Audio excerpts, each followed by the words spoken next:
All right, I'm here with Dom Harding, Head of Workthere Americas, which is a business line within Savills that helps people find flexible office solutions around the world. And Dom, it's always great speaking with you. So much has changed in a matter of months, not just for traditional office users, but within the co-working sector as well.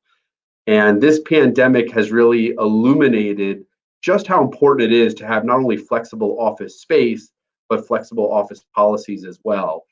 And that's not to say that co-working is necessarily the right answer for everyone, but there are lessons and trends from the flexible office movement that companies within all industries can benefit from. So before I go any further, quickly tell us a little bit about yourself and what you do.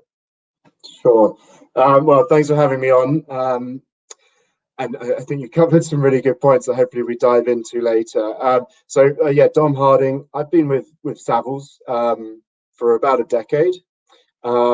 I spent the first 6 years of that time in Asia, where I was looking after mostly US corporates across the Asia Pacific region, and helping them resource and manage their real estate, which actually covered a lot of co-working and flexible office space back then. And I moved to New York in 2017, where one of the roles I took on, as you say, was to lead this initiative by Savills to really build the go-to service and advisory business for any company looking for flexible office space around the world. So co-working isn't some new phenomenon that happened out of nowhere. I mean, it's been around for quite some time, going back 15, 20 years. But its popularity has skyrocketed in the last 5 to 10 years with the likes of WeWork, Convene, Knotel, and others. And for instance, in Washington, where I'm located, about 10 years ago in 2010, the total co-working sector accounted for maybe 500,000 square feet. And in 2020, today, it's now about 3.5 million. So it's 7x growth in 10 years. So it's been quite mind-boggling. Take us through that evolution and why you believe co-working has been so successful. Yeah, sure. That is staggering. What a fact. So, the reason I mentioned that Asia piece is because historically, when we looked at corporate use of flexible office, it was pretty often out in the sticks, the satellite office with half a dozen employees, not wanting to take long-term commitments, not wanting to put too much capital into their real estate holdings. And so pretty much Regis and one or two other regional players were the co-working group of choice. Fast forward, or sort of get into global financial crisis, and I think that's where we really saw the product start to develop.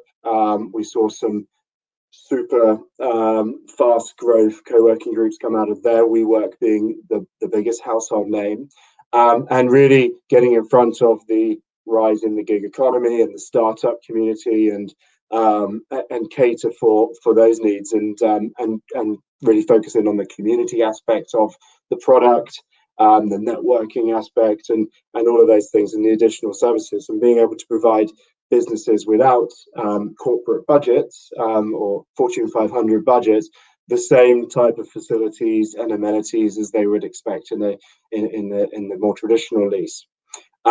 So that's interesting that we see that fast forward rapidly from the let's take it back to the US. So we have startup world, and then we start to see the corporates using it as their own business needs have changed from and more focused on building in flexibility, be it within certain groups of those corporates.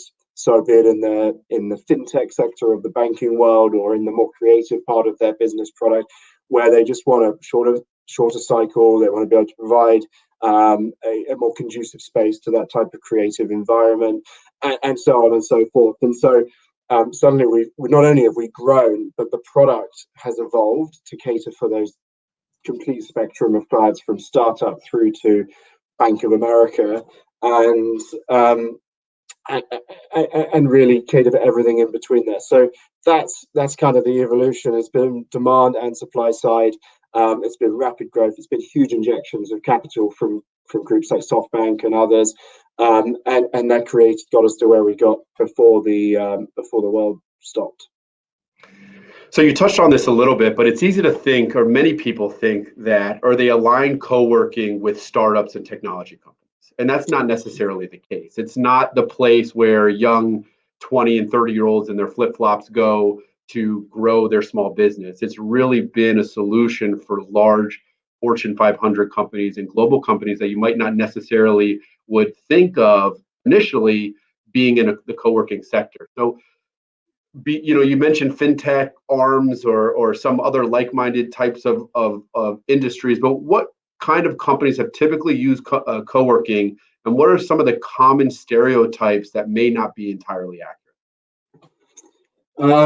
So it really is. There's something for everyone. I think that's the point. And during the last few months, as we've gone through the pandemic, that product range has even increased further with sort of pay-as-you-go and on-demand services. And everything. So you can literally go from that. From you want a desk today, there's a company that will give you a class pass, or there's a few companies that give you a class pass type experience for your co-working flexible office group, or you can just subscribe with one provider to get on-demand by the hour access to a space.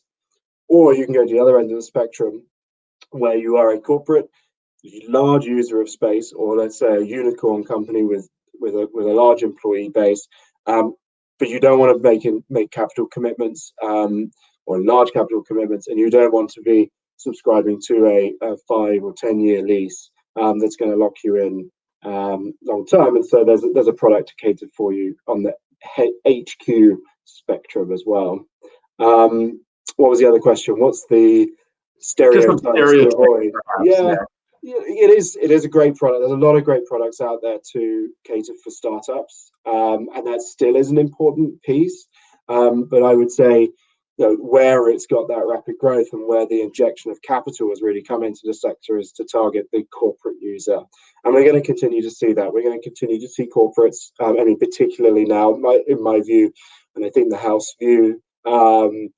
Flexibility is key to everything at the moment, so we're going to see more take up going forward. And it's a stereotype would be you walk into every co-working space or flexible office space and there's beer swigging and ping pong playing, and quite often that's not the case. And that's really why we set up Workthere, was to help our clients sort of walk through that broad spectrum of both products that's available in aesthetic or quality, from kind of creative through to more business like or corporate, and then the actual amenities itself, what's being provided, how the licenses are being structured, and how we can make that we can marry the two best for success for that business.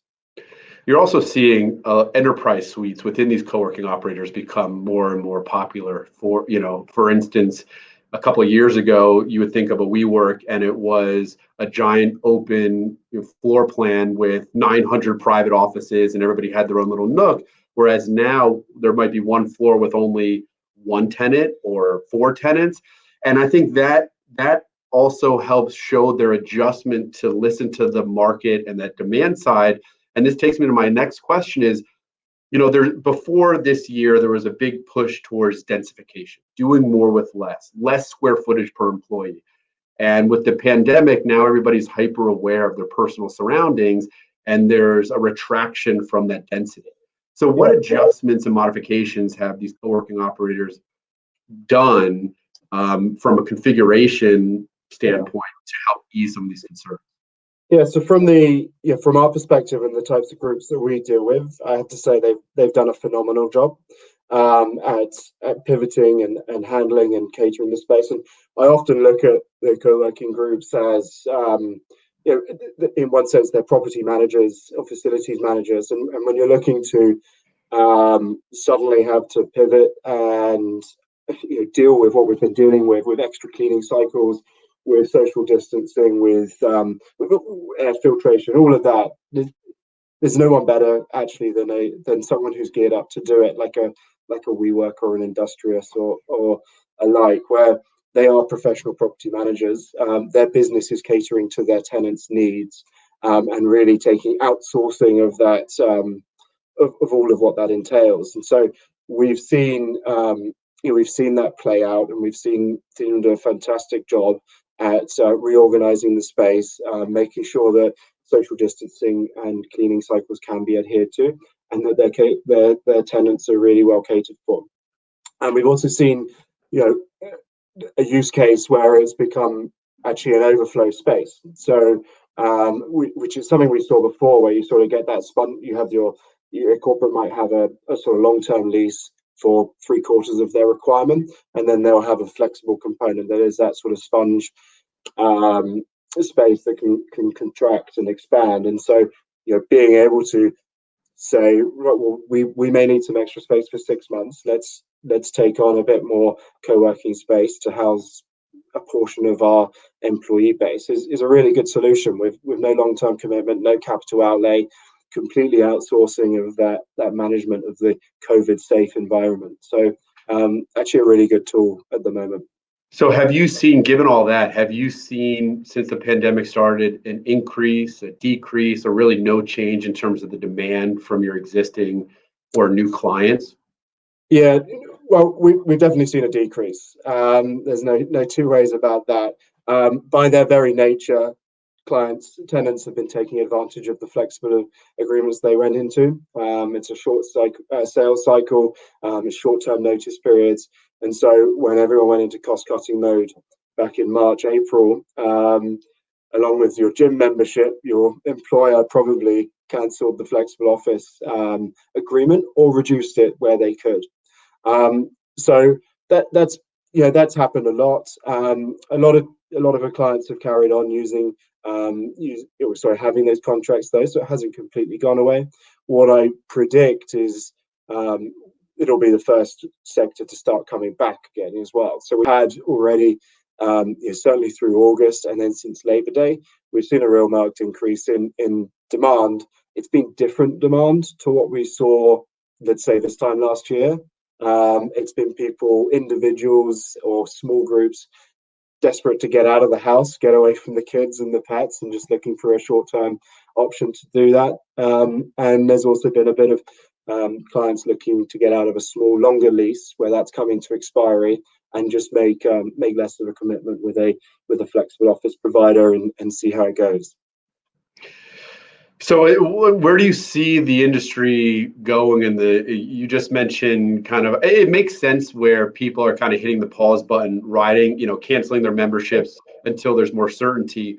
But post-vaccine, where do you see, and people may not be as hyper aware and more open-minded to the traditional co-working sense, where do you see the industry sector, aside from being the first one to really rebound? Yeah, I think it's you see new players coming in? Do you see the existing ones growing? Is it just going to be kind of There's going to be shift in that. Like the first thing we did as advisors for people taking flexible office space is we took a look at the market and went, who's at risk here? Who hasn't gone into who hasn't got recent funding? Who's got lots of long-term leases versus management agreements?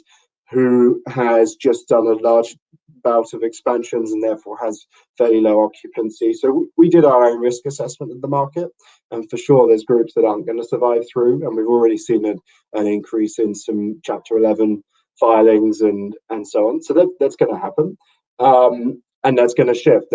That's opportunity for other groups for expansion, and we're talking to some groups at the moment about those expansions and about how they can continue to get into key markets they haven't been in before.